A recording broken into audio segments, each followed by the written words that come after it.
Hello everybody and welcome to the Premodern trip down the memory lane, part 2. This is the second binder, probably the most impressive one because here we have got red cards, we have got black cards, we have got artifacts, we've got multicolored cards and also some parts of my collection, even a couple of pieces of memorabilia.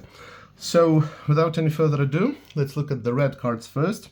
So first of all, I just want to apologize for these non-Premodern frame cards. They really do stick out like a couple of sore thumbs, but the thing is that I don't have the newer, the older versions, of course. Yes, I do have this newer thing, but yeah, I wanted to get some of these, but you see, this plan essentially failed. This one is Pillage, and you can certainly tell that this is not the original 6th edition because the original 6th edition did not have foils at all.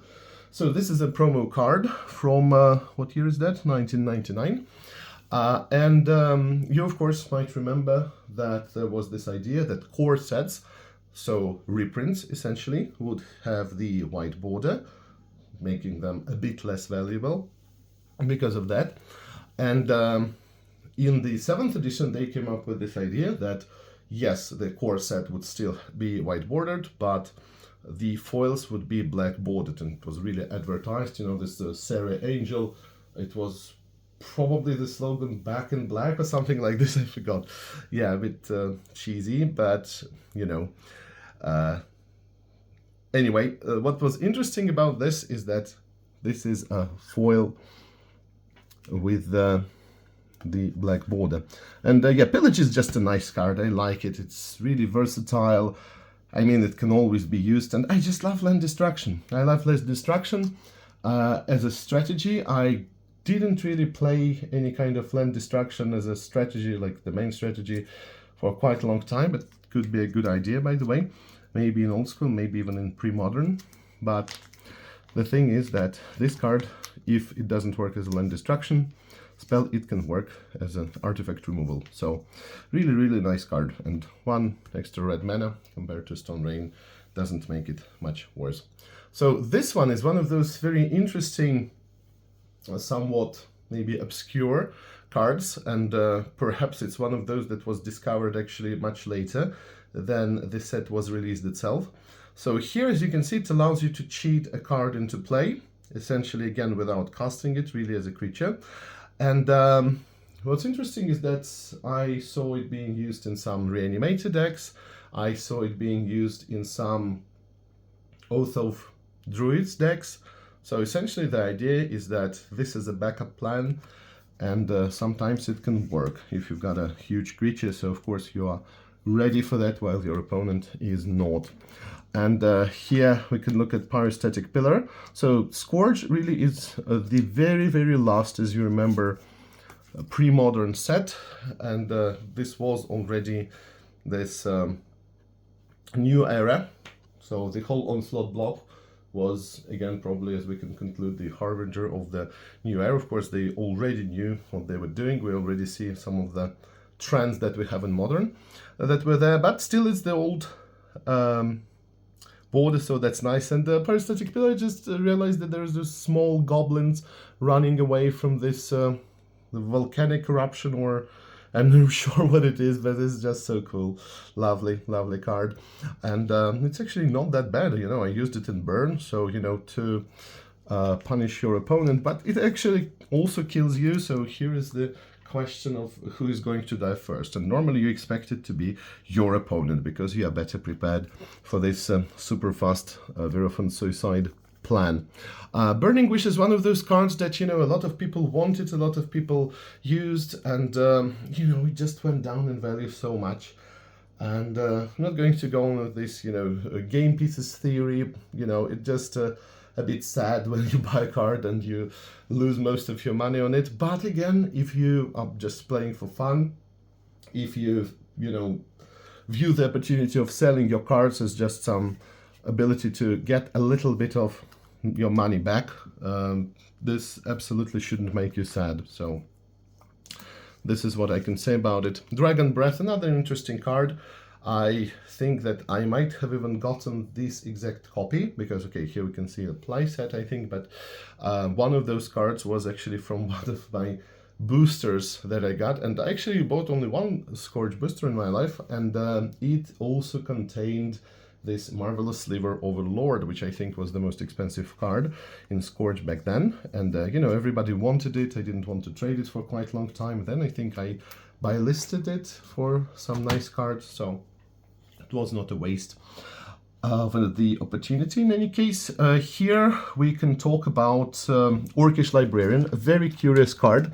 So some time ago, when I made a video on my channel, one of those things you might not have noticed before videos, I discovered that Royal Assassin has this pub sign nearby, and it's not very easily noticeable. And then I asked my viewers, and some of you replied to that question. The question was, do any other Magic cards contain text in their art? And this is a very interesting question, because, you know, Wizards already understood that they wanted to localize their game, they wanted to translate the cards into different languages.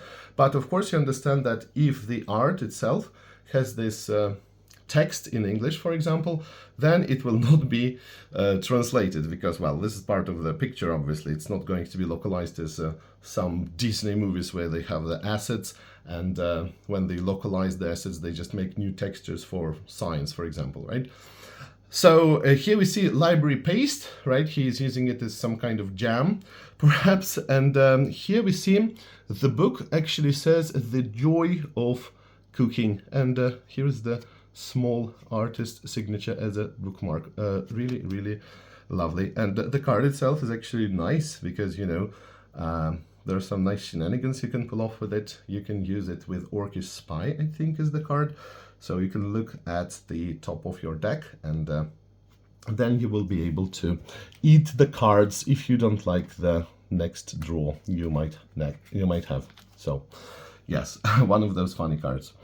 Here we have got these guys, so Legends, Ice Age and Homelands. This was of course part of my old school 95 plan, which I sadly don't really play that much anymore, but if I do play it, I unfortunately don't play red. That's another problem. Yes, I usually play something with blue in a tournament. So yeah, this guy actually pretty nice. He is quite valuable. So if he attacks, all other attacking creatures get plus something equal to the number of other attacking creatures. If he blocks, you know, pretty much this is so. You know, it's like this coat of arms on legs, and these are very thin legs. Sadly, I don't know what's wrong with him. Why is he 1/1? He has this armor, and he's riding this pretty powerful horse. I don't know what's wrong with these people, because only 1/1. Ridiculous. So he basically loses to these guys, and he's as big as Orcish Librarian. I don't know. But okay, we know the philosophy that if you had some powerful ability, you couldn't have a nice body on a creature, something decent, more than, you know, 1/1 or 0/1. But okay, this guy is actually quite fair, because again, 1/1 for 1 mana, but it's a pretty good mana acceleration. Sacrifice a forest to it 3 mana in any combination of red and green. So what I especially like about it is that it can be red and green, so it's flavorful, it's cool, it's quite powerful. So, you know, it's actually even better than Dark Ritual, I would say. I mean, these are completely different things, I understand, but Dark Ritual nets you only 2 mana, but this one nets you 3 mana. And of course, you can first tap this forest and then sacrifice it. So that's pretty impressive. And, you know, I was thinking of playing it in my... There's one very interesting deck I want to make, and I just realized that I still haven't demonstrated it to you. I mean, the idea itself is not that new, but, you know, this is the deck that I built independently, and didn't really even look up the deck list, so that's something to think about. But I can just, you know, make a couple of small hints that it includes Pandemonium and Supporting Burst. So there, I basically just gave it away. But yeah, quite an interesting deck, because the idea is, you know, how fast can you do that? And Orcish Lumberjacks could be some kind of help here. Right, so Death Spark, the art is actually pretty disturbing. Mark Tidin, though, one of my favorite artists as well. So this one is interesting because we have got some kind of recurrence here. But the thing about it is that, I mean, not recursion, of course, I wanted to say, is that it deals with this order of cards in graveyard. And I don't know how you personally feel about it. I don't like this at all, and I suppose that many people didn't do that either. So now, of course, this idea is basically just removed from the game. So we don't have that anymore. So order of cards in graveyard doesn't matter. But again, the idea is that if you are playing at least one of those cards, or if your opponent is playing one of those cards, which can be a bit trickier, I don't actually remember whether it matters if your opponent has some particular order of cards in graveyard. So let me know if you can think about that, because I can't. I can think of this guy. I can think of, you know, Nether Shadow. I can think of this shapeshifter from the Tempest block, but again, I think it's only about your graveyard, not your opponent's graveyard. But okay, anyway, just Skizik, you know, Skizik is one of those cards that people were quite excited about when Invasion was released, and this is just, you know, it looks like Ball Lightning, but, you know, 5/3, trample, haste, sacrifice unless the kicker cost was paid. So essentially, this is just a 5/3 with trample and haste for 5 mana, and it's not that good, and it's just slower, and you know, this is the epitome of those disappointing, very, very disappointing cards from Invasion. Again, as I said, Invasion kind of grew on me. I really appreciate that block much more nowadays, but it's not something that I liked a lot when it was released, because there were just some nerfed cards, such as Mahamoti Jin, you know, that gets -2/-2 if red is not the most prevalent color. Or actually it is, I forgot about this, probably. That's how it works. Now, again, so many interesting cards, want to discuss them all. Again, this video is going to be long, sorry about that, but at least we do have something to discuss. And you can just look at the cards or speed it up. These are in a pretty bad condition. Yeah, that's a terrible shame. I think I got them from ABU Games. So sadly, in ABU Games, poor quality cards are, I don't think they call them poor, I forgot, just heavily played. But, you know, there's a very bad quality, sadly.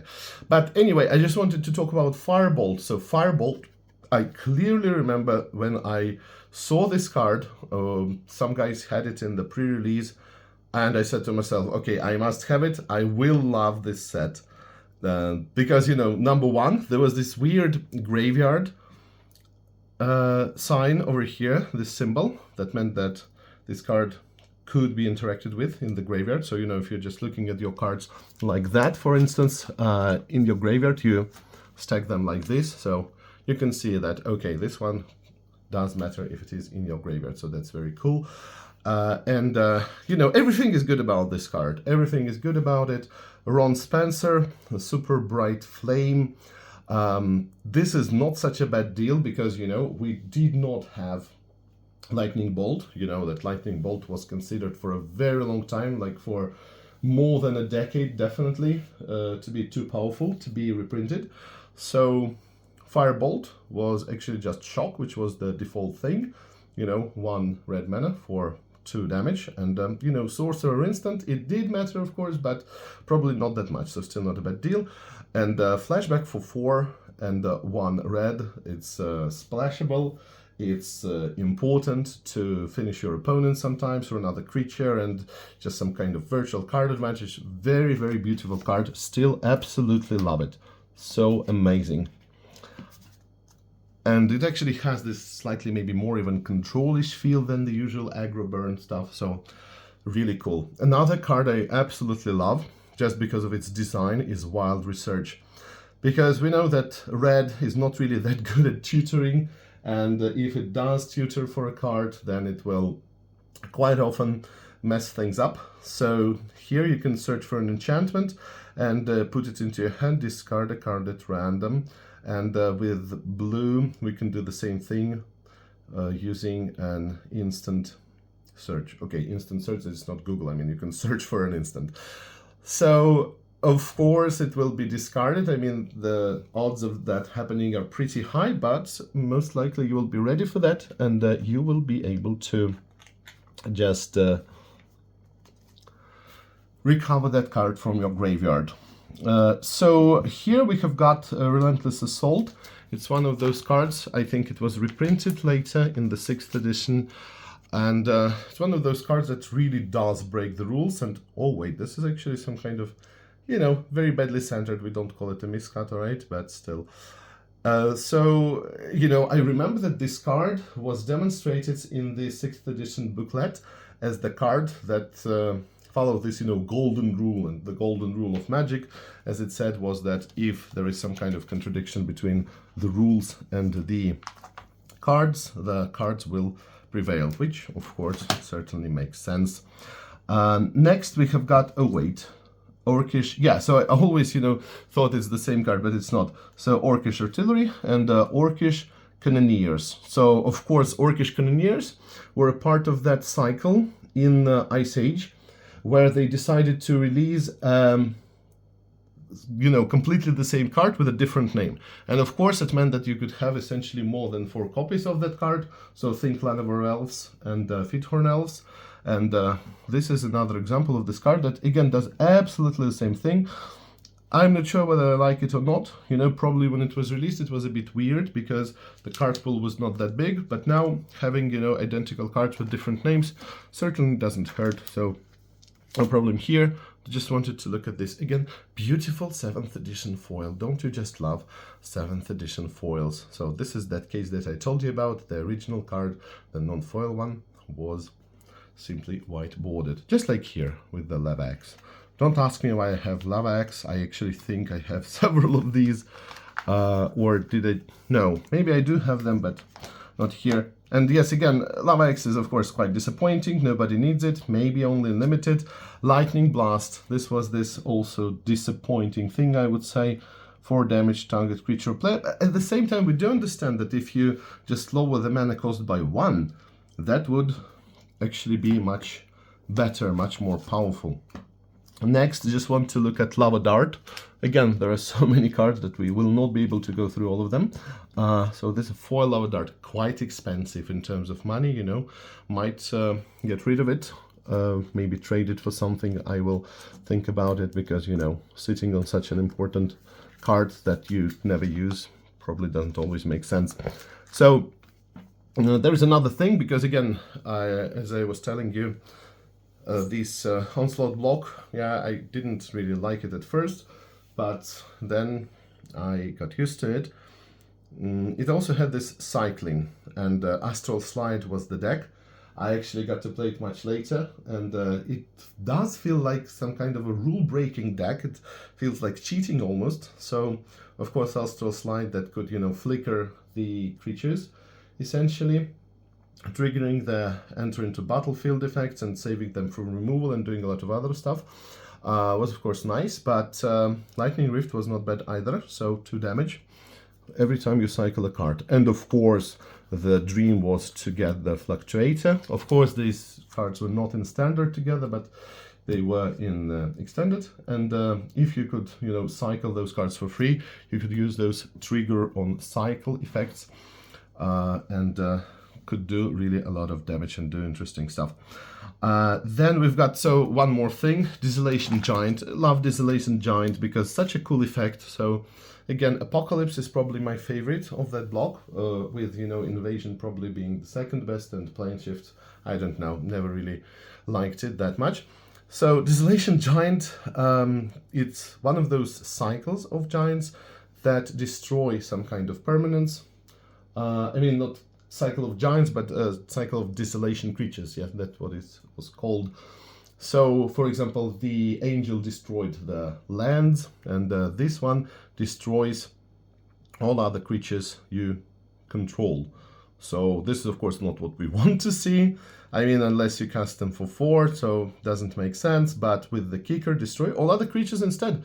That's super powerful actually. So think about it, like Wrath of God for 6 mana, but you also get a 3/3 card. And the thing is that it is definitely something that gives you some major card advantage.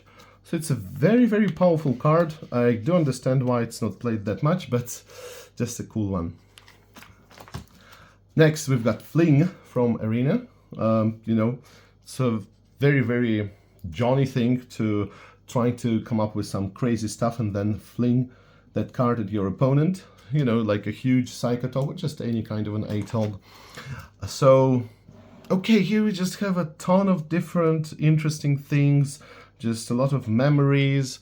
Each of those cards is just so valuable, not in terms of money, but just in terms of how you played with it. And actually, you know, red is probably my second most favorite color, you know, just in a vacuum, not in a particular format, not in any particular setting, but just I love red color. It's straightforward, but it also has some random stuff. It's just fun. So this is the epitome of fun to me personally, you know. So I would say that blue, of course, is my favorite one, but red definitely comes second. So yeah, Kamal Pit Fighter. When he was released, I liked to play him in Reanimator. I had a very cheesy and weird Reanimator standard deck, 3 colors, even without the proper mana base. There was white, blue, and black. So of course you couldn't cast him, but you could only reanimate him using life death. Okay, so I know that's pretty shameful. But anyway, you know, haste 6/1, not necessarily always easy for your opponent to ping him. And again, I'm not talking about Premodern now. It's not really a Premodern card. You wouldn't play it in Premodern, let's face it. But it was played in the old standard. So 3 damage to target creature or player. So lightning bolt for free. That's amazing, isn't it? Next, we've got one of those super nice enter into battlefield effect cards. This is Avalanche Riders. So Avalanche Riders, what can they do? They had Echo. So Echo, of course, is a drawback, as you can see. But here, this would be a bit different because when they enter into play, they destroy target land. So this is just 1 more mana compared to Stone Rain. And you get this 2/2 haste guy. So sometimes if you manage the situation accordingly and your opponent doesn't have creatures, this is just Stone Rain plus 2 damage to your opponent, which isn't bad. But next turn, sometimes you will be able to pay. And if you do pay this Echo cost, which is the same as the casting cost, of course, you would keep this creature. And I'm not entirely sure, I forgot whether it's true, but I think it's one of those cards that was designed by the winner of some kind of an event, you know, like Meddling Mage Chris Piccola and like Finkel Shadow Mage Infiltrator. I think it is one of those cards, and the Rootwater Thief also, you might have heard of that. Definitely an interesting piece of trivia.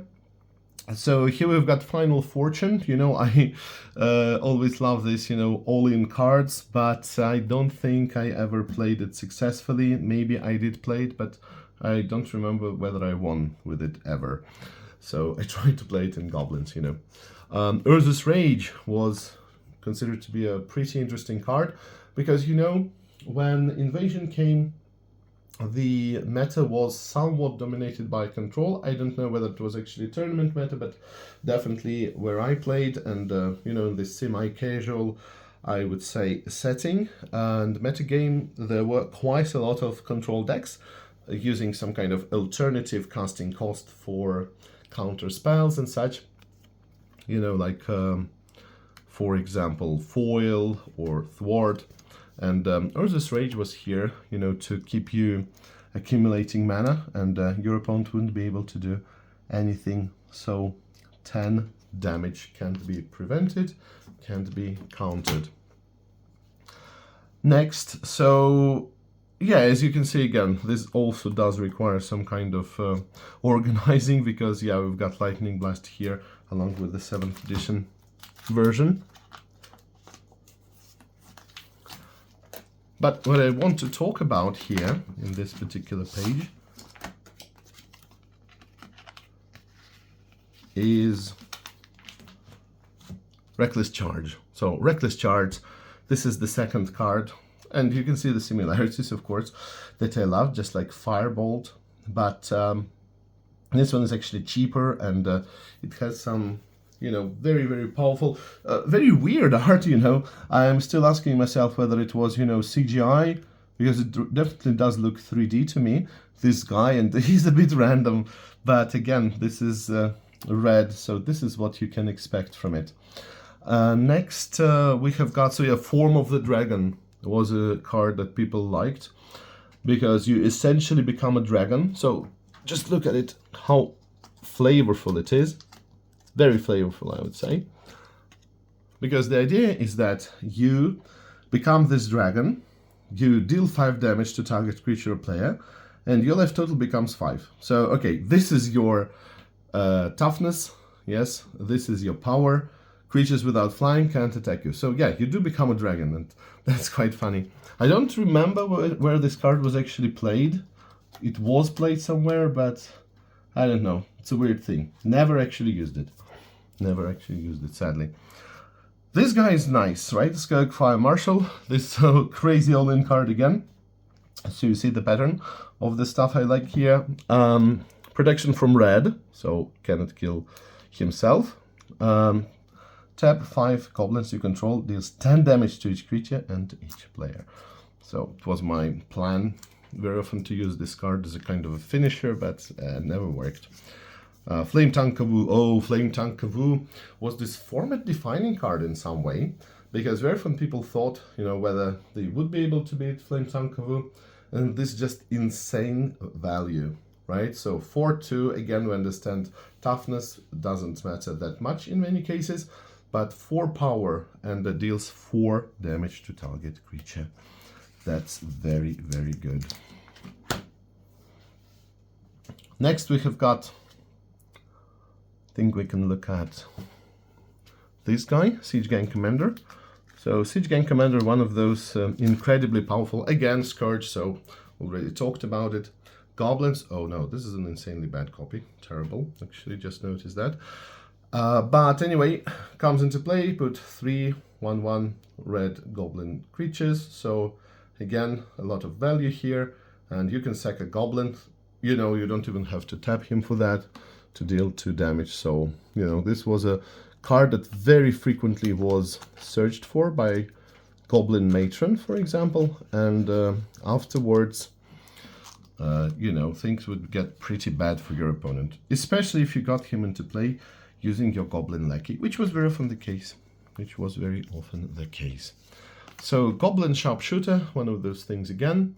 So, you know, a creature is put into graveyard from play, and tap him, deals 1 damage to target creature or player. You could just sacrifice your Goblin to Skirk Prospector to get mana, and a lot of interesting things could be done. So yes, Goblins were actually pretty dominant in that particular environment. So next one we have got this card that I mentioned in my previous video. So I was talking about this stamp. So this stamp belongs to, okay, so here we can see 2003 it says. It was a national championship, okay, so nationals essentially. And you know, what's good about this stamp is that it belongs to the company that brought Magic over here, and the first LGSs all over the country belonged to it. So this company is no longer in business. I mean, technically I think it does exist, but it doesn't manage those LGSs, and essentially, yes, this is not really that relevant. But yeah, and this dragon was its logo. So it's a very cool thing to have nowadays, because it does bring back a lot of memories. You know, like I was a teenager who really wanted to get to that LGS. I went there several days a week, very often, sometimes after school, sometimes in my, you know, days off, some weekend, and I would just hang out there, Just look at the other players' cards, and you know, very often people just didn't want to play casual that much. They could just, you know, hang out there, and I was always, you know, all about games, and I wanted to play. I very often had several decks, casual decks, but I would say that the most active players, of course, that is usually the case, are the spiky players. So as a result, they were mostly interested in tournament testing, and you know, other than that, they just usually traded. I didn't have an impressive binder, so didn't trade that much. But anyway, it's just fun to spend this time. And you know, when I arrived there, it was usually 10 a.m. and I usually left, you know, quite close to the evening, so I could easily spend like 7-9 hours there in the LGS. And of course, when you come out of it, you just think about Magic again, but it never got dull.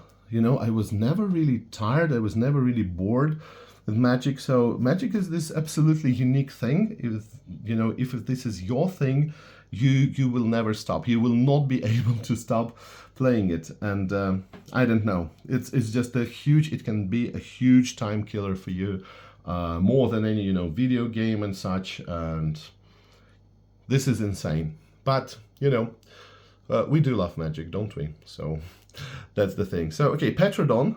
Petron, a very interesting story here. I was very, you know, fond of finding the spoilers for new sets. Now, of course, I don't care about that, but I remember very clearly I was very excited. As I told you, it's probably my most active, one of my most active periods of playing Magic. And I was really excited about this tournament expansion.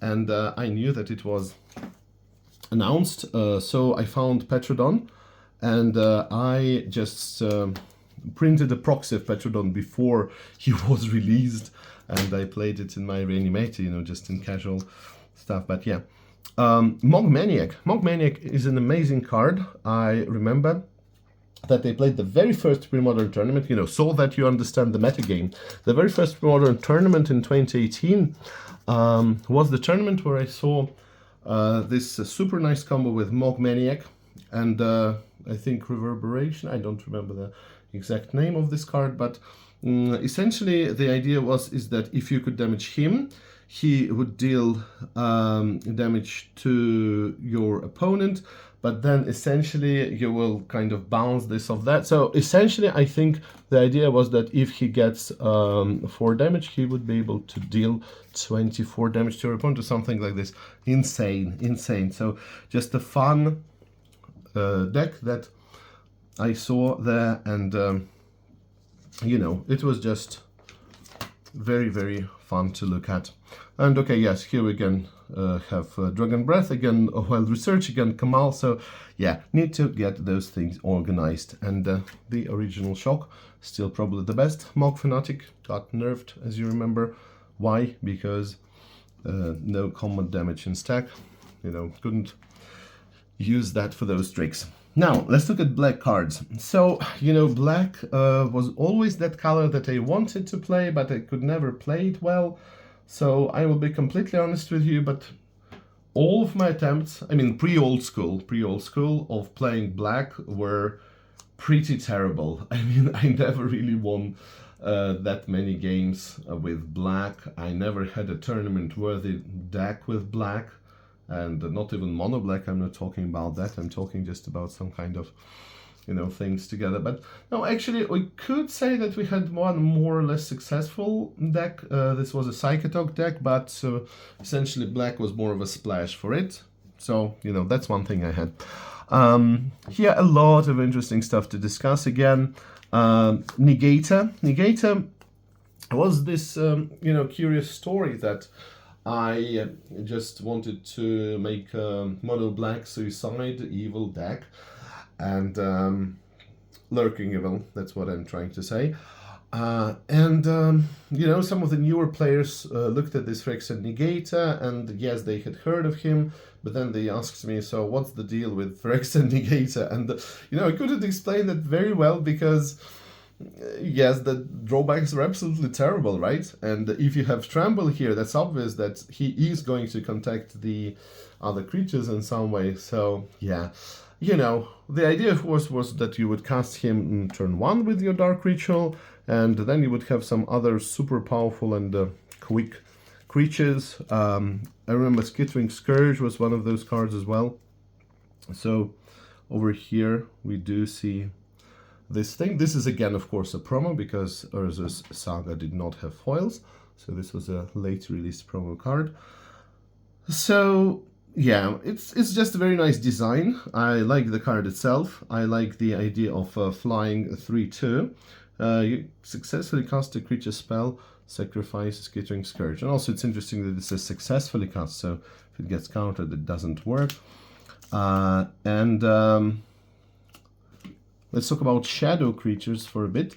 Shadow creatures, you know, some people believe to be a bad game design because the problem with shadow creatures is that they are completely non-interactive. You know, if you have a shadow creature, you can be absolutely sure, I mean in the modern metagame, that they are never going to be blocked and they will never be able to block at all. So there is no interactivity, right? So this is just direct damage from this creature, and basically it can't block.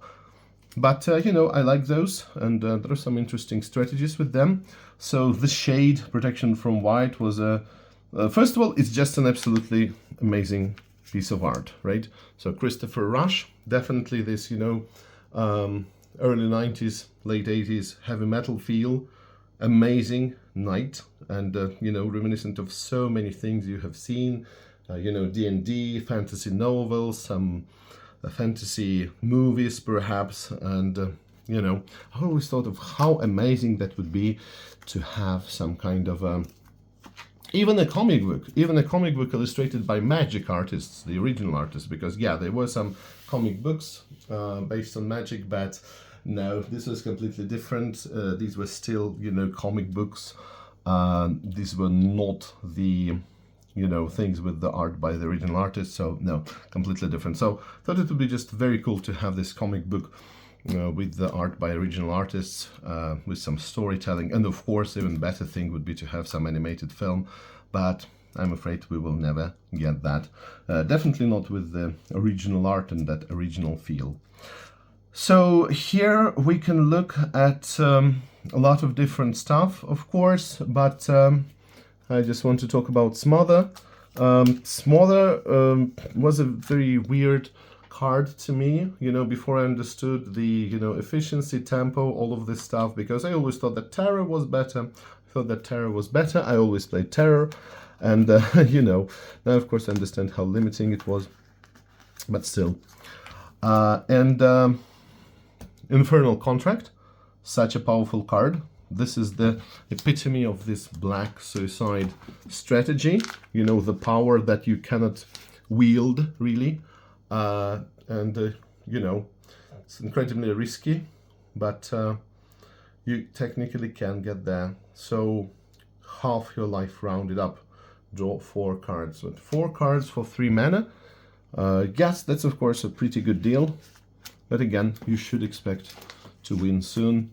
And the idea, of course, is that if you don't win soon, then you're going to die. And of course, it's here. And also, interesting idea is that the last point of life matters. And if you win your game with more than 1 life, then you're not using that resource properly.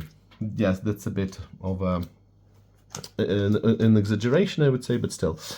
Face the Untouchable, you know, was one of the very first cards that basically said you win the game, because, okay, your opponent loses the game. In a duel, it is the same, of course, essentially, but, you know, very, very nice anti-reanimation protection. So, quite a curious card. Innocent Blood. Innocent Blood is that card that showed the efficiency of Odyssey as a set and block. So, you know, each player sacrifices a creature.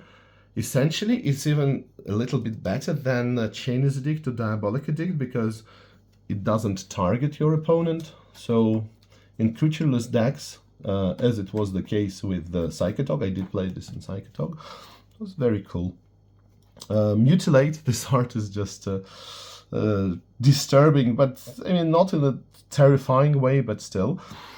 And this guy, I remember, was this poster child for Nemesis. I saw him in some ads. I saw him in one magazine about video games. So yeah, he's pretty cool. But, you know, Mercenaries, I do think he's a mercenary, isn't he? He was errated to a mercenary.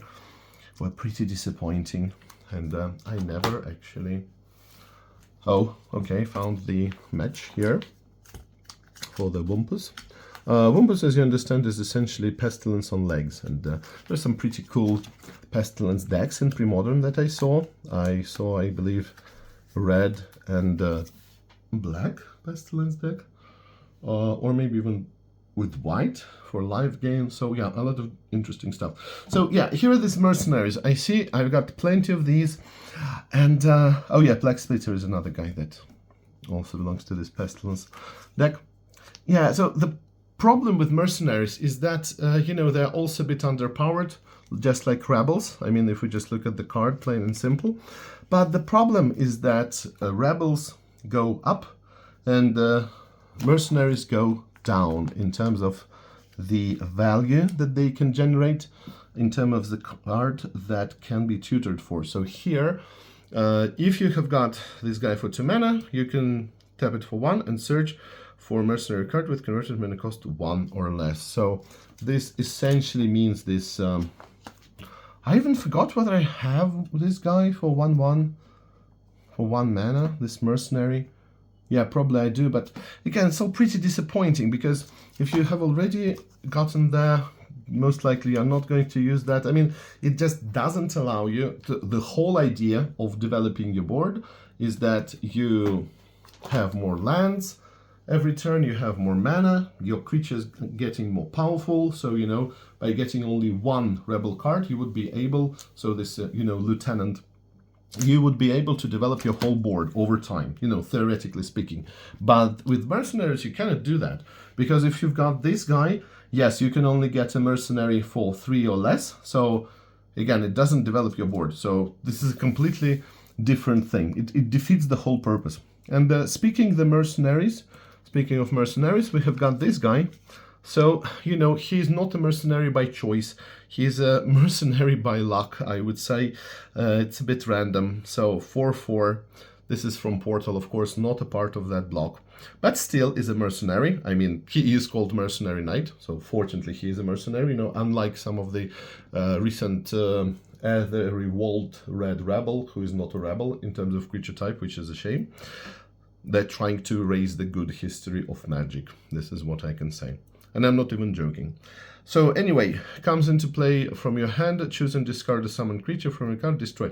Basically, does it remind you of anything? Hidden Horror, right? This is Hidden Horror. And speaking of Mercenaries, yes, there is one that is at least a little bit, you know, noteworthy, but still not such a great card. Here is the pre-release card. Destroy target tapped non-black creature. Did you really have to say non-black? Did you really have to pay 3 mana? This is just Royal Assassin, but, you know, bad. This ability doesn't do much. The fact that he is 2/2 also doesn't make it any more relevant, really. Oath of Ghouls, really nice card. One of these Oath cycles. So, tremendous card advantage. Tried to use it in my Dredge deck. Again, some fun Dredge deck, I would say. And yeah, so this is the biggest mercenary guy here. Quite an interesting one. And the very rare card type that we don't hear talked about very often is Manasaur. So they had this idea for, I believe, just a couple of sets, a couple of blocks at least, that, you know, Manasaur is a special type, you know, because it's all about the speed, you know, the instant speed was going to be faster. So yeah, mana source. Essentially, this is an instant, of course, by modern standards. So sacrifice a creature, add 4 mana to a mana pool for some insanely good mana acceleration. And I think it can be played in some, maybe like the Epic Storm decks. I don't remember exactly. This thing, Adel, I used it for quite a long time, just, you know, fond memories of this card. Again, not very impressive, right? Priest of Geeks is nice, because I remember my friend had this deck. It's actually one of the more recent decks that we played with. There was a kitchen table magic. So first turn, Dark Ritual. This guy gives you another Dark Ritual, and then you cast, I don't know, maybe Phyrexian Negator, right? Or something super powerful like that. Just insane, crazy, fast mana. Next, we can talk about this card, a curious one, right? So this is Final Punishment. Final Punishment, how does it punish our opponent? It punishes them by making them lose life, so this is already better than damage, equal to the damage already dealt to them this turn. So this is just a very nice finisher. I, you know, think of this card as something that could be useful and viable, but I never really got to use it that well. This guy is just making fun of our favorite Juzam Jin. So, okay, you lose life. It's not damage, that's number 1. Number 2, 6/6, 2 life. Can use it as a morph creature, but, you know, morph is probably the thing that I hated the most. I didn't like morph at all. The mechanics, I still believe, are quite clumsy there. And yes, I understand the surprise and shenanigans, but this is a mechanic I never really liked. You know, I like Illusionary Mask because it's a bit different, very similar but different. But I didn't know. Morph, no, never a fan, never a fan. To me, this was just one of those things that would make the creature more expensive in terms of mana, or just nerf its power, you know, for this element of surprise, I guess. I don't know. Never liked morph. So, okay, Crypt Sliver. This is just a beautiful piece of art. By the way, one of our favorite artists. I just realized, you know, from old school. I had this card in foil, and it was so beautiful with this shiny... Imagine, you know, this. I don't have this anymore, sadly. But imagine, you know, this shiny frame with this amazing art. It's very, very beautiful, and people always wanted me to trade it. And as you can tell, in the end, I actually did, but I forget what it was for. Probably it's one of those things that, you know, you just were not willing to do, and you stayed strong for a long time, but in the end, you still gave in. Next, so yeah, Hidden Horror, we just mentioned him, and wait. So actually, this Mercenary is a strictly beta version of Hidden Horror. I just realized that. Right. That's the thing. Yes, because this one is 1 black mana more to cast. I mean, it's not 2 colorless, it's 1 and 2 black. So, okay, Chainer's Edict. Chainer's Edict is a card I really liked. It is expensive and valued again. As I know, here, you know, also forgot to discuss this one. So this is, again, one of those insane all-in cards. I did play that in that Suicide Black deck as well. And you sacrifice all permanents, and discard your hand. Okay, so this is the last stand. Target player loses 5 life, but 5 life for 3 mana, it's unimaginable. It's really super powerful. There is still, I believe, even today, even if you think about all this power creep, nothing that can deal damage to your opponent, you know, without any, you know, special conditions. I mean, these aren't special conditions, but they are just the cost, you know, to deal 5 damage, just 3 mana. Next, so yeah, Cabal Ritual. Cabal Ritual was a card that was quite popular. It is still popular in some special decks. So, you know, Torment was the black set. And there were a lot of cards that had interaction with black.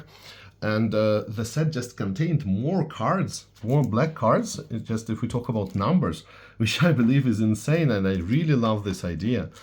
And then, of course, as we know, they had Judgment to compensate for this, you know, darkness, and Judgment was the, you know, retribution that those good forces had against the evil forces of black. So, you know, green and white basically managed to, you know, take some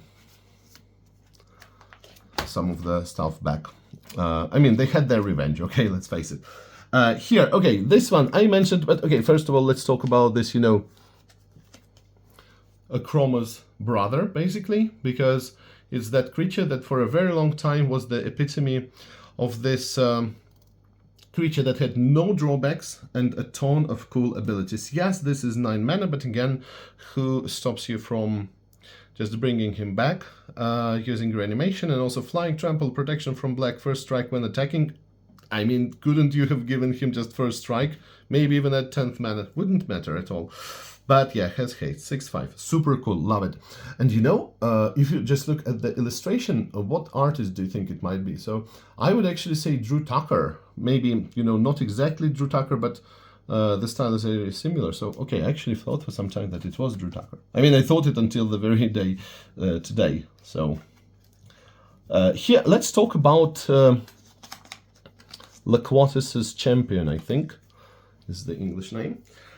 So here, as I said, is this black evil set. Okay, and what is more evil than the Russian language, right? There, this was the very first Russian card ever printed, and you know, it was done in a slightly clumsy way, so this doesn't work in the same way as the later cards that appeared in Russian worked. I mean, the translation is different, but the worst thing is that there is a terrible mistake here. And I know it does happen in other languages as well. You know, we had, in Ravnica, we had one guy that generated 3 Saprolinks instead of 1, as you know, from his English counterpart. And also we had some cards that were nerfed by translation, essentially. And I don't know how you could, you know, mess those things up. But anyway, so here, basically what it says is that when I'm going to talk about the English version first. When it comes into play, this is one of those, you know, nightmare cycle cards, just like this Mesmeric Fiend. Where's Mesmeric Fiend? Okay, here he is. So Mesmeric Fiend, nightmare means that he enters into play, some enter into battlefield trigger happens, then as this card dies, the opponent gets it back. Okay, so for example, he steals a card, then he dies, the opponent gets back the card.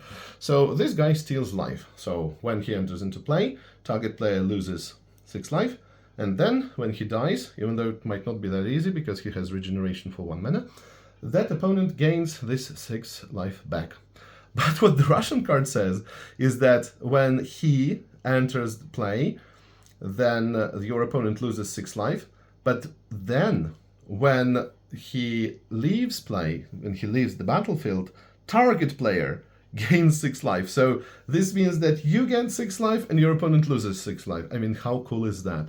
So this is what they didn't think about when they were translating it. And, you know, this was a pre-release card, so you can absolutely be sure that quite a lot of people played it. But again, they played the English version, yeah. So that's the thing. I mean, they played it as the English version would be played.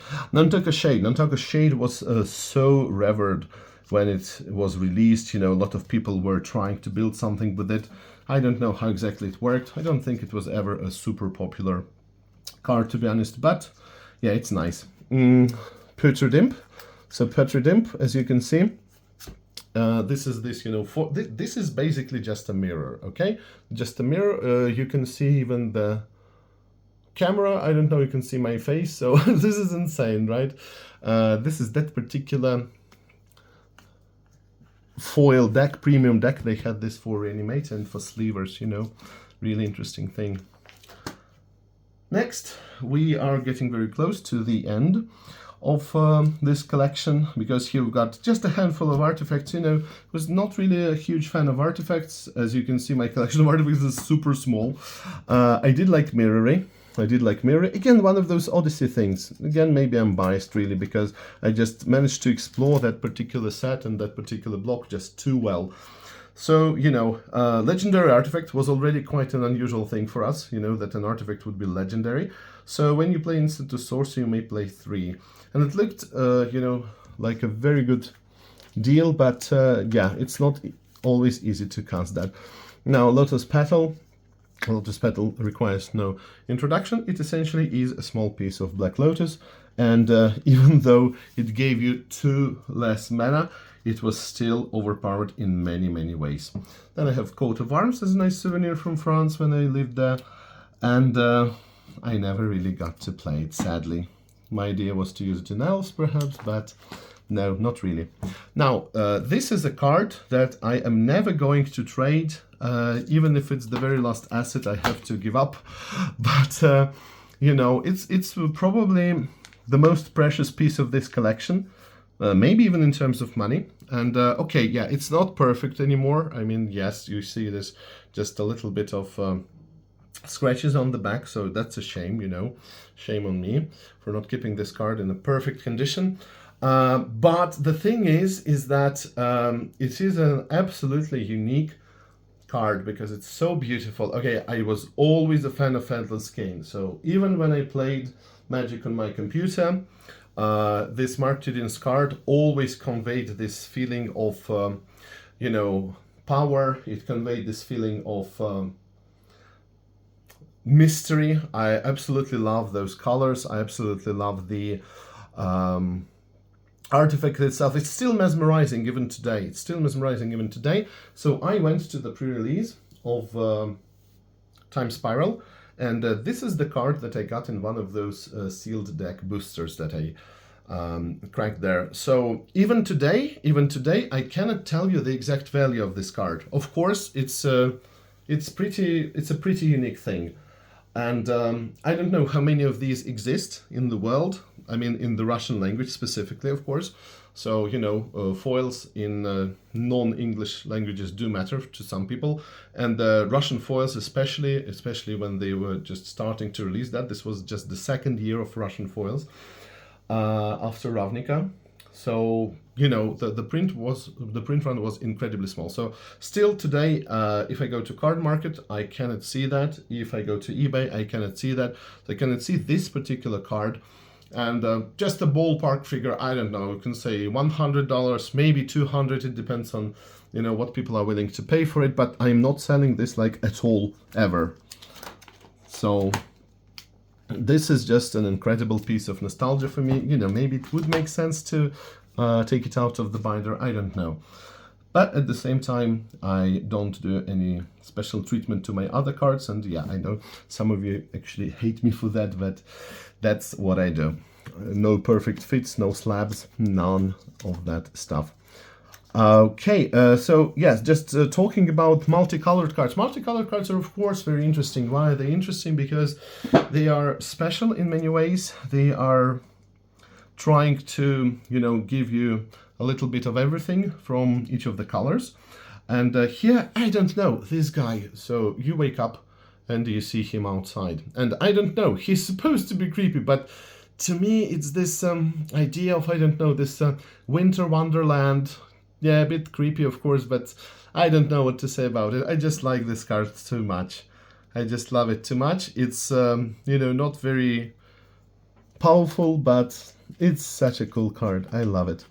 So, you know, black and blue was one of those colors that I always appreciated. Very nice, very fun to play. Fiery Justice is interesting, right? So opponent gains 5 life, but you get... So, you know, yeah, a couple of these things. One of them is this one. Another one was this Black Dragon... What is it called? I even forgot. Card. Let me show you. This one, right? So Fire Covenant. So deals X damage, divided any way you choose. where X is equal to amount of life you pay. Yeah, a bit different, but still. So this one is actually quite popular, as I know. Next, so okay, we're already 1 hour into the video, so again, thank you if you are watching this one. Really appreciate it. Here we have got those, you know, foil, very beautiful foil, multicolored, one of my favorite frames ever. If not the most favorite frame that there is in Premodern Magic. So Soul Link. So this one deals or is dealt damage. So, you know, this is basically Spirit Link plus, you know, when it is dealt damage. So putting this on Hunting Wumpus, you can't even imagine how much life you are going to get, because for each 1 mana that you pay, he is going to damage you, himself, and your opponent. And this is going to be doubled, essentially. So that's insane. And if you just have a couple of more creatures in play, you know, you can have this dozens of life, you know, pretty often every turn. Okay, so yes, Dromer's Charm is my favorite charm. Again, sorry for the bad condition. Again, blame it on ABU games. So choose 1, you gain 5 life, counter target spell, or -2/-2 to target creature. Lovely, beautiful art. I love this small charm that they're holding. The dragon, of course, because it's Dromar. So this is a nice thing from Plane Shift. Actually, let's see, maybe this is better. No, this copy is not better, like, at all. That's a shame. Lobotomy was a pretty popular card, you know, when it came out. I later realized that it was a reprint of Tempest. So Tempest is one of those blocks that I have always respected. I never played it that much, but yeah, I told you the story already, that when it was released, it was not really available over here. So people who had Tempest usually brought it from abroad, and this was really quite an unusual thing for us. And yeah, there were quite a lot of interesting staples, just powerful and interesting cards. So this one, Last Stand. Okay, the wall of text, and in French here in particular, but essentially it tells you that you do 1 good thing for each of those colors. I mean, you get some benefit, you deal 2 damage. It's actually not deal 2 damage, your opponent loses 2 life for each swamp that you control. Then deal damage to creatures, then you make tokens, then you get 2 life, and draw and discard for blue. So again, it's one of those ideas from the invasion block that basic land types matter. And if basic land types matter, then it means that you're going to get some kind of nice boons for that. Never really a fan of that, but that's okay, I guess. Next, Goblin Legionnaire. Always love this card. Of course, this is just a mob fanatic with some kind of, you know, defensive effect as well for fun. And can deal damage to target creature or player. A bit weird, all of this stuff together, you know, but yes. And also I wanted to mention Squeeze Embrace. So Squeeze Embrace, what is that? Especially, you know, essentially this is like one of those Embrace cards that you had in, what was it? You know, in Urza's block, like Sarah's Embrace, +2/+2, Vigilance and Flying, but this one is just, you know, making fun of that, because this is Squee embracing you, and the Squee, you know, it gives you +2/+2, but just like Squee when he dies, actually don't remember whether we had Squee there. I think we just missed him because we were supposed to have Squee. Yeah, so this one just funny reference. Yeah, so a lot of interesting stuff here. As you can see, Armadillo Cloak was one of those very powerful cards. Again, this is the comeback of green and white that sadly not many people played, you know. Like Mark Rosewater said in his column that they decided to boost green and white because they felt that those colors didn't get much love from players. And unfortunately it is true. I mean, it was true probably back then. I'm not sure about the current meta game. Psychotog. So yeah, Psychotog is super powerful.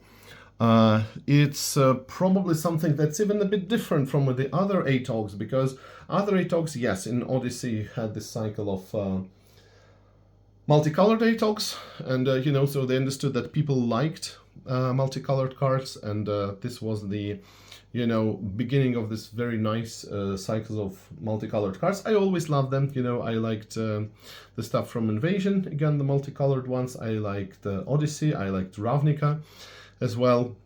But, you know, this was a completely different level, of course. So, again, this one does break the rules of ATOGs a little bit, because here there's insane synergy with what you do. So, discard a card +1/+1, remove 2 cards +1/+1. So, essentially, discarding 2 cards and removing them from the game, he gets +3/+3. So, I remember very well how I played against one opponent, and this opponent just countered everything everything he could, and then he just... I was thinking, you know, so okay, he has countered everything, so what is he going to have? He has no creatures, and he's probably going to lose, I don't know. This is the idea that I had. But then he played Psychotalk and, you know, attacked me for lethal next turn. I was super impressed, so I decided I must get this for myself. Now, Crosses the Purger, my favorite card from Invasion, you know, hands down, 6/6, flying, deals combat damage to play. You may pay 3 mana if you do choose a color. So, essentially... it can discard your player's hand or just a good part of it. Super powerful, always liked it. And of course, you know, the idea was that you would cast Hidden Horror turn 1. Of course, Dark Ritual first, then Hidden Horror turn 1, discard Crosses the Purger, turn 2, bring him back to life, and turn 3, attack, and 3 mana to make your opponent discard their hand. Because, of course, in this magical Christmas land, your opponent is playing a monocolored deck, and, of course, would not be able to play anything against this guy. Now, we do have Phantom Nishoba foil, and I got it for my Reanimator and the Oath of Druids deck. I never still got to play Oath of Druids, but Reanimator I did play, so yeah, it is what it is. Very beautiful, super powerful. Notice the colors here. Notice the colors. So let's just put these side by side. We have the non-foil copy as well. And you will notice how different the ink is. So just compare these.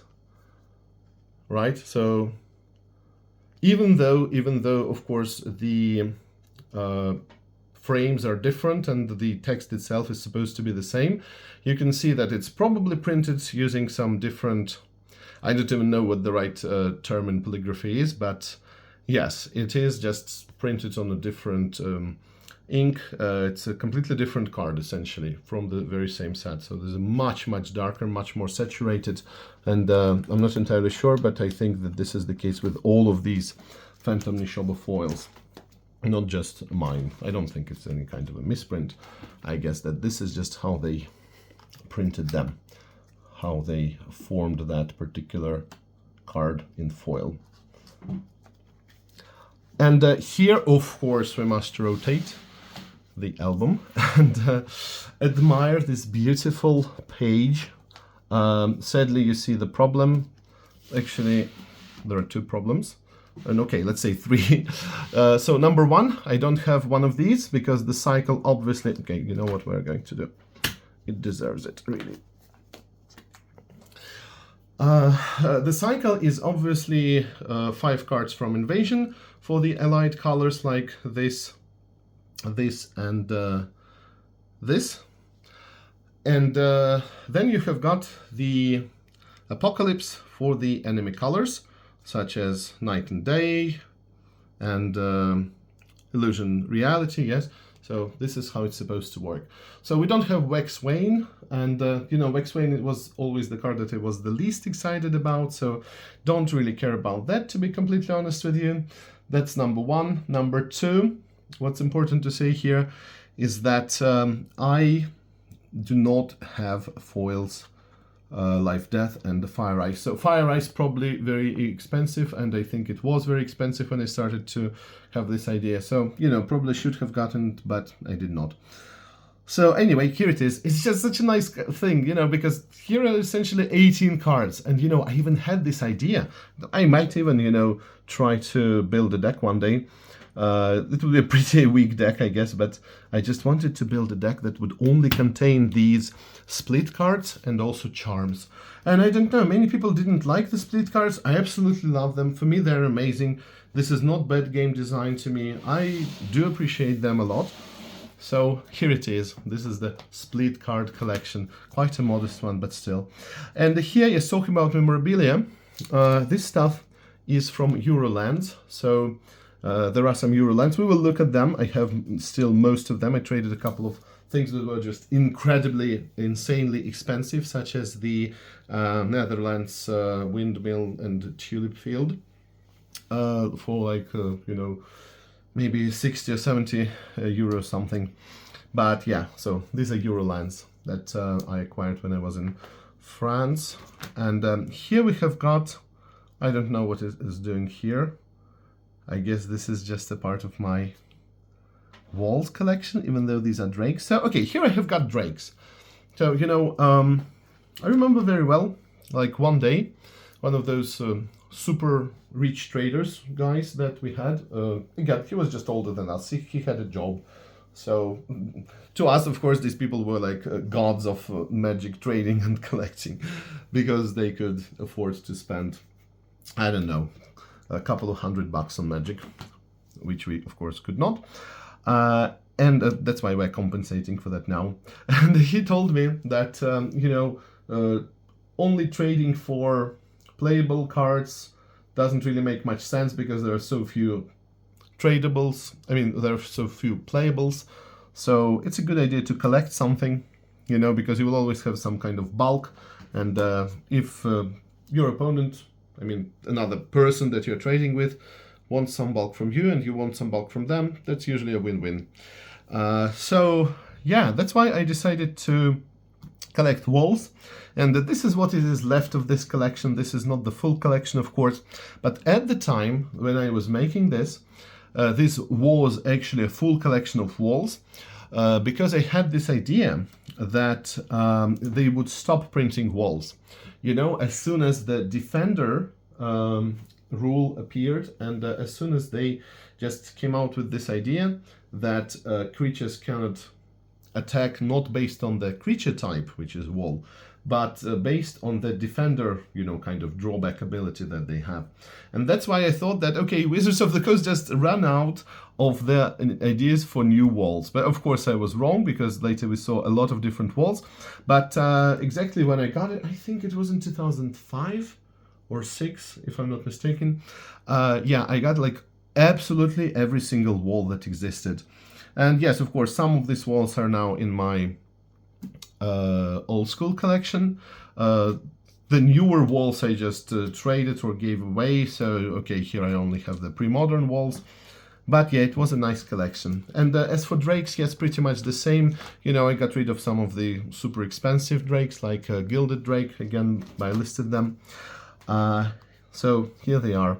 Really, really beautiful walls. Absolutely love walls. Must make a video. And the deck, actually the deck video with walls is coming soon, probably this month, because I have already been play testing it, and the deck is ready. So here we have got Margaret Ogden Keane, and I hope I'm pronouncing the name correctly. What's absolutely beautiful about her art, and you can notice it, you know, immediately, is that here you have got this pattern. It's like a woven pattern over here, and it can be found in all of her cards, actually. I mean, maybe not in all, but in most of them. Oh, here we actually don't see that, right? I was wrong. But okay, here you can see something similar. Here you can see that. Over here, over here, over here. And it always looked so interesting to me that you've got these, even over here, right? You can still notice it. I always, always loved it. It was very, very interesting to me. Okay, so here, yes, we have got this. What set is this? I'm absolutely sure that most of you wouldn't be able to tell that unless you are into, you know, those magic rarities, or if in case you're French. You know, this is a very strange thing, because look, this is 2007. In 2007, as you understand, we did not have white border anymore, right? It just wasn't a thing. Was it? Or was it? 9th edition? White bordered. 9th edition was the last white bordered. It was in 2006. So yeah, I do think it's safe to say that we did not have 2007 white bordered cards. But anyway, what is this weird set? This is Hachette, which is a publishing house.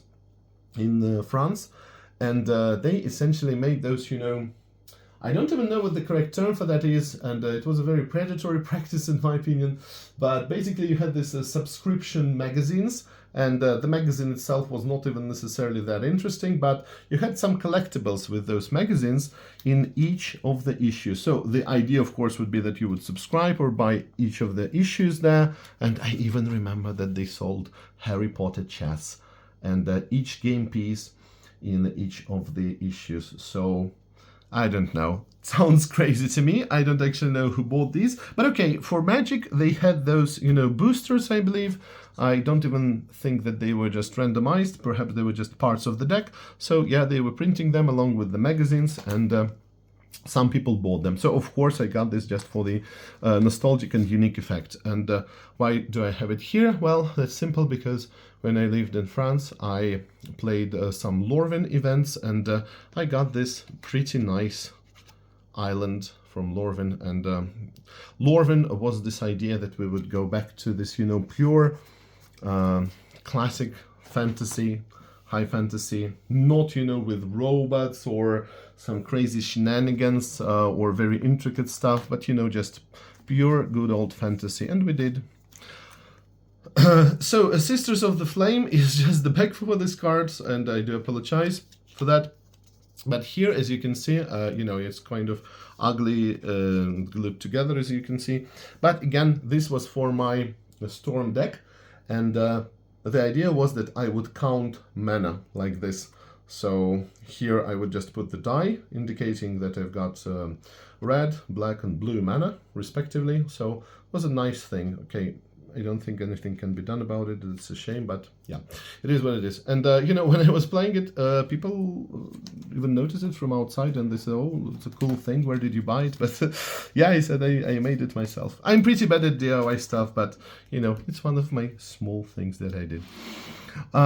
Next, so okay, there's one more thing. Probably should be moved over here.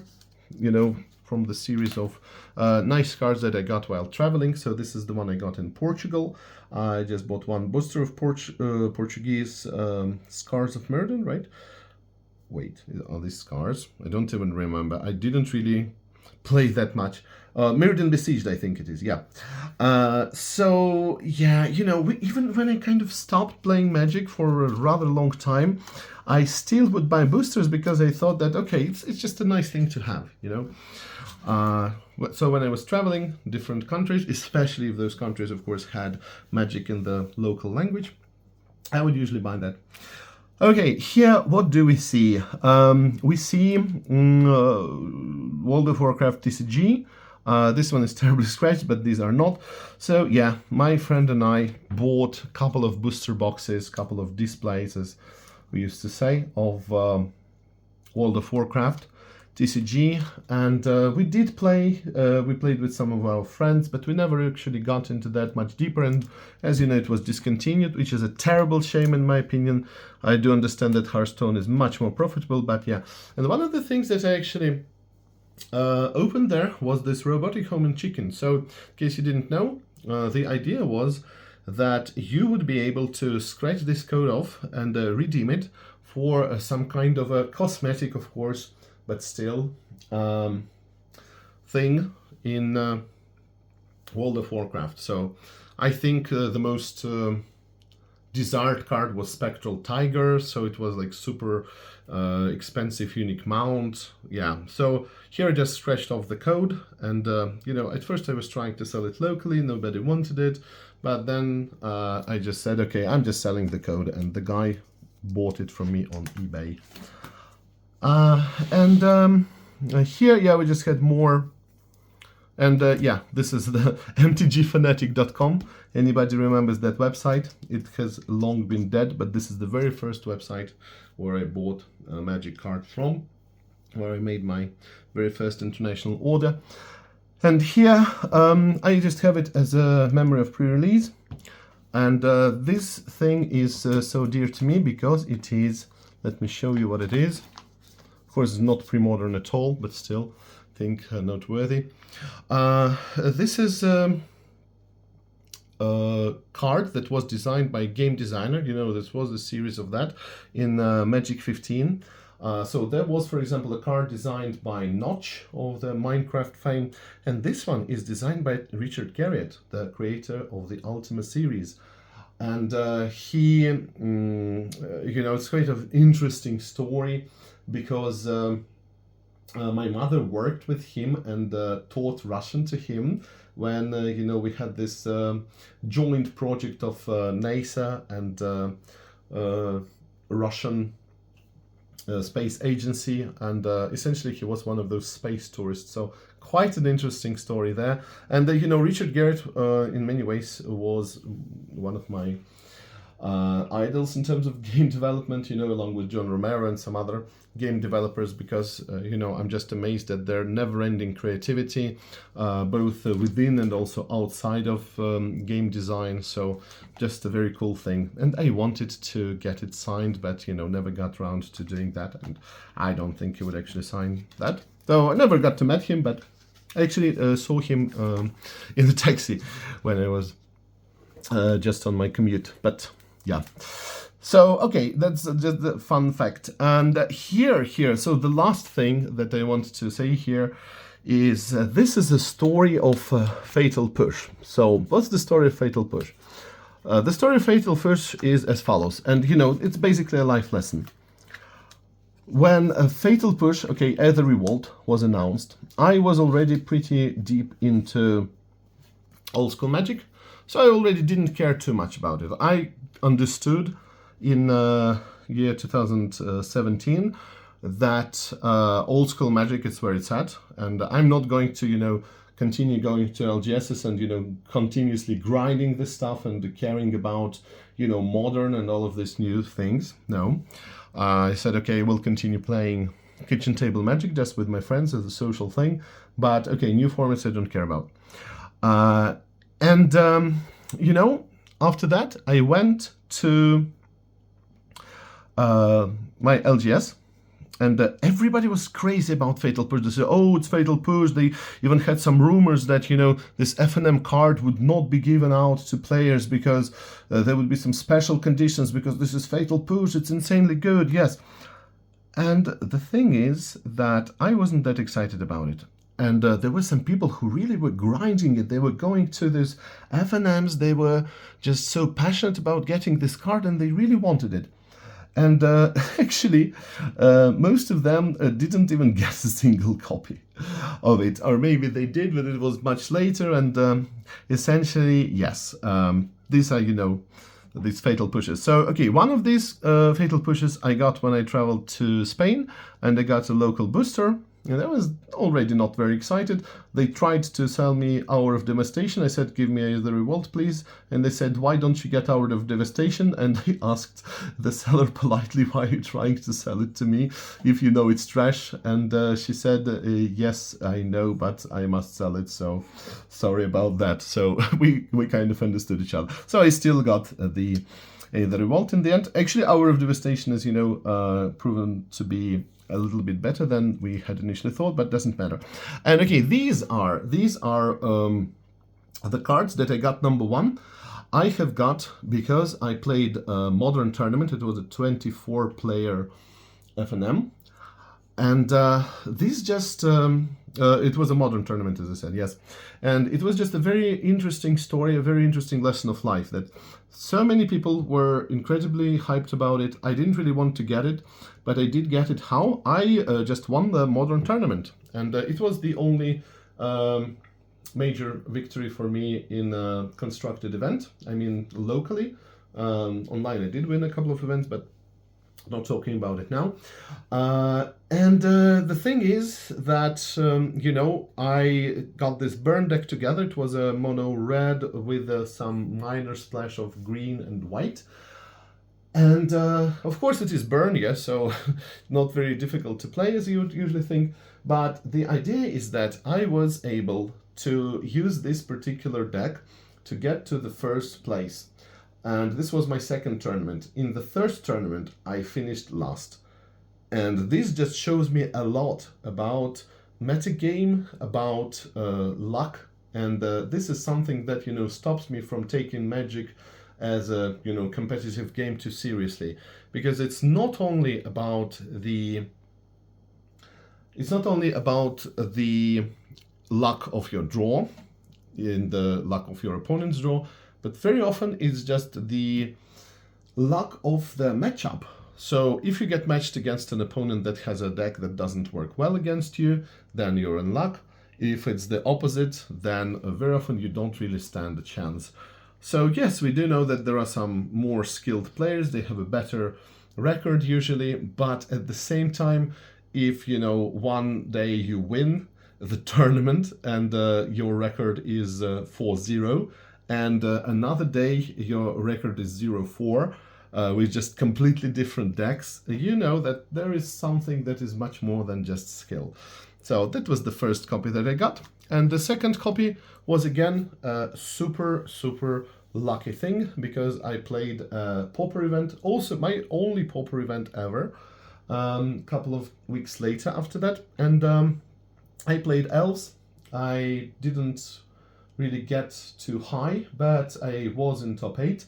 Out of, I don't know, maybe 15, so not impressive at all. And the first Fatal Push was given to the winning player, and the second Fatal Push was given to a random guy who was decided by the roll of the die, and it was me. So that way I actually got 2 Fatal Pushes that everybody wanted, and I didn't really want it that much, but it is what it is.